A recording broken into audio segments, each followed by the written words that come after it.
Assalamu alaikum warahmatullahi ta'ala barakatuhu al'ummar social media ga baki daya.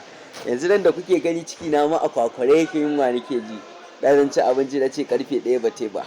To a gaskiyar magana abin da nake so in ja hankalin al'ummar da suke cikin social media mafi akasari mu 'yan arewa kuma 'yan Najeriya kuma 'yan arewa muna da problem. 'Yar midiyan nan da muke yi wai mu rasa da me za mu nemi duniya sai da aibata wani ko da ciwo wani zarafi. Mu rasa da me za mu nemi followers. In wani ya yi ma followers ya yi following ɗinka da ta hanyar da ka ci zarafin wani, wallahi ka je za wannan jinin nasa da kasha wallahi ka je za ka tsinci makomarka ranar da Allah ya turo mala'ika a zara'ilu kullu nafsin za'iqatul maut ta tabbata a kanka.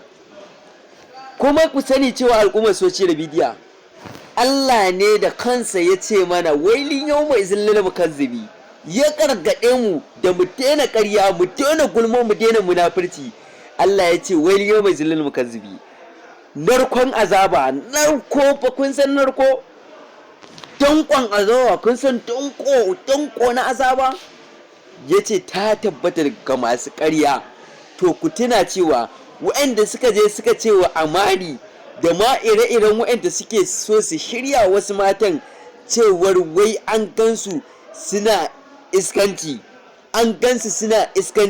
in muku a bayyane, to Allah yana nan yana jiran ku a madakata. Wa ma kana rabbuka nasiya, ku fa masu mantuwa ne, mu masu mantuwa ne, amma kuma ubangijinmu subhanahu wata'ala